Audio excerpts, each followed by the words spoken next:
Comment décoder le mal de son corps?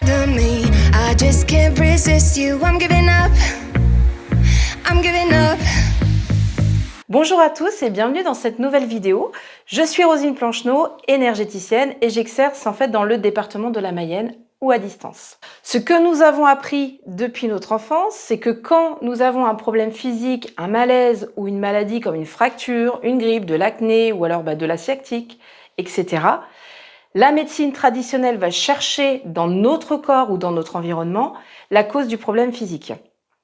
Alors oui, ça ne signifie pas que nous devons nous passer de médecins et de soins, c'est juste de bien comprendre que la réelle cause du problème physique est dans le corps émotionnel et mental. Donc en fait, on va aller lier les deux, voir son médecin et écouter son corps. Prenons deux exemples. Si j'ai de l'acné, je vais aller voir en fait un dermatologue, il va me prescrire de la crème et un nettoyant pour sécher les boutons. Un deuxième exemple, je joue au foot, je me suis fracturé la cheville parce que je suis rentrée en contact avec un autre joueur de l'équipe adverse et donc bam, fracture, je vais aux urgences et puis forcément on va certainement me mettre un plâtre. À ce niveau-là, tu te dis peut-être que c'est la faute à pas de bol, que la cheville en fait est fracturée. Ou alors tu penses peut-être que c'est normal qu'un ado en fait a de l'acné parce que en fait il a la peau grasse et puis c'est la puberté en fait. Ce qui est vraiment intéressant, c'est que pour ce joueur de foot, c'est la cheville qui a été impactée par ce face-à-face et qui a provoqué en fait cette fracture.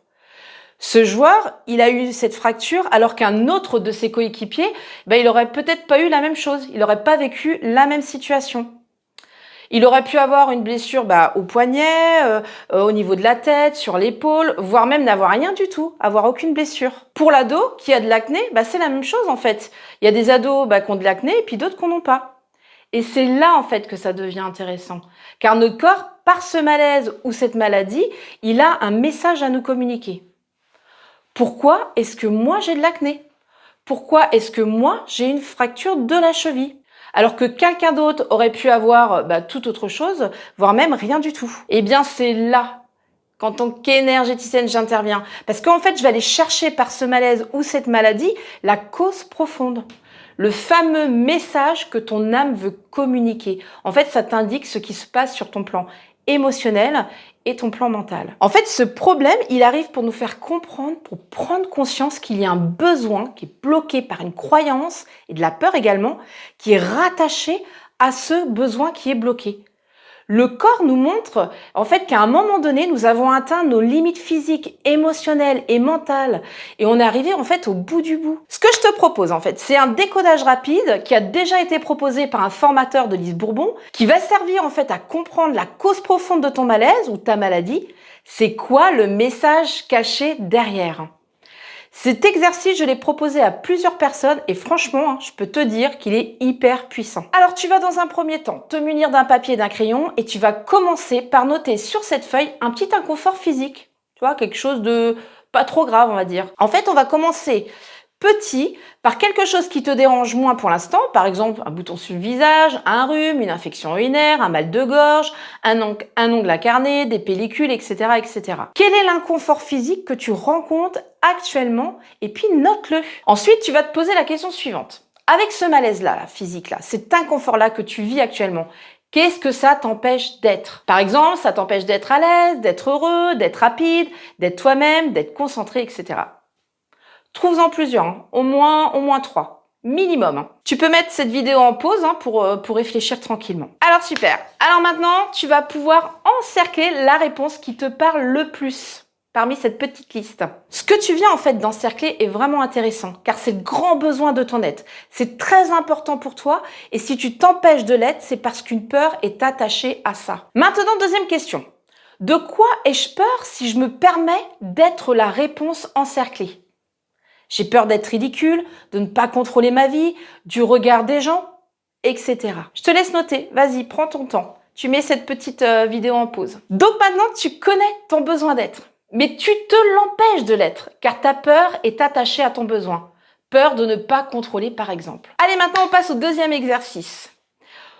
On passe aux choses sérieuses, car cette fois-ci, tu vas noter un malaise ou une maladie que tu vis actuellement qui te dérange beaucoup ou une maladie que tu vis actuellement qui te dérange beaucoup plus que le premier inconfort que tu as noté. Ensuite, tu vas te poser la question suivante.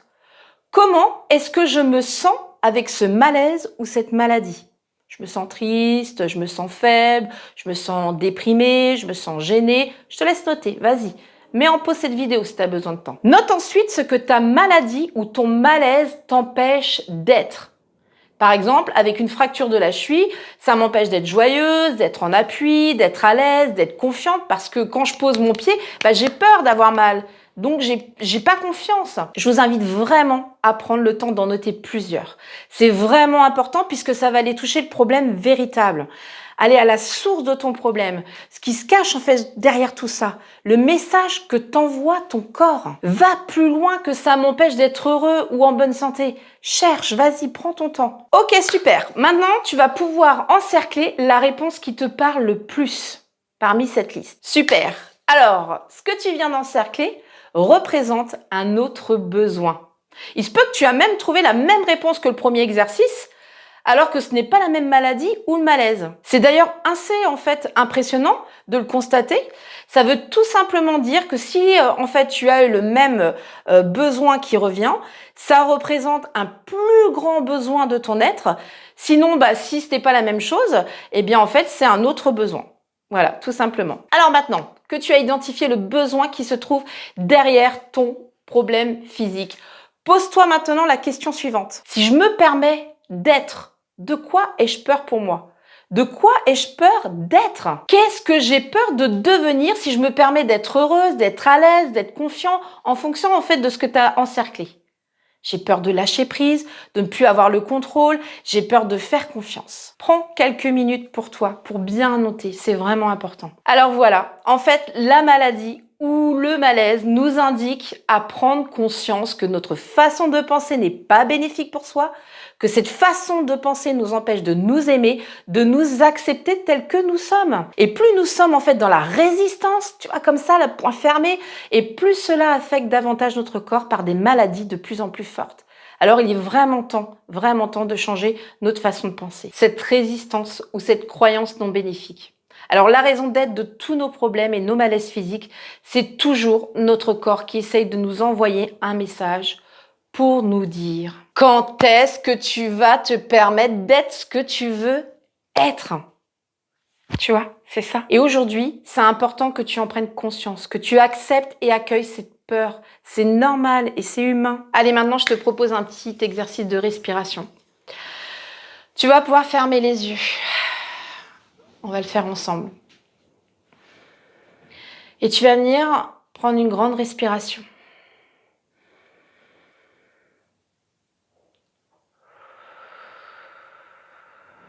Et tu expires doucement.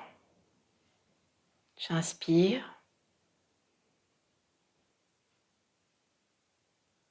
Et j'expire. N'essaye pas de contrôler ta respiration. Maintenant, tu vas venir te connecter avec cette respiration naturelle. Tu te concentres sur l'air qui rentre et l'air qui ressort. J'inspire et j'expire.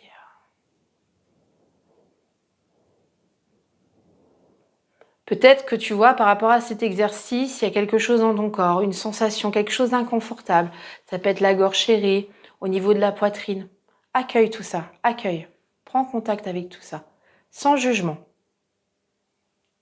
Ne cherche pas à comprendre ce qui se passe. Concentre-toi uniquement sur ta respiration, sur l'air qui rentre et l'air qui ressort.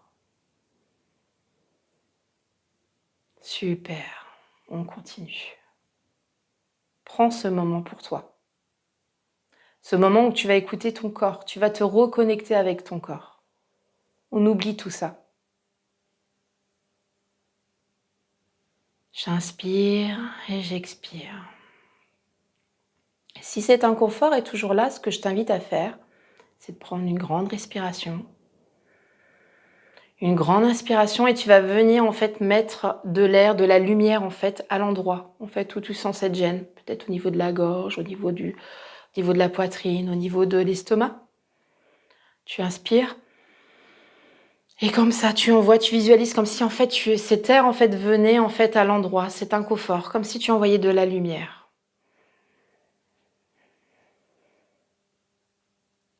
Et tu expires.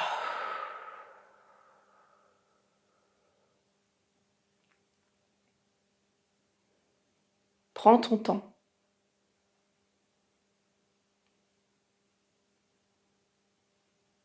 Super.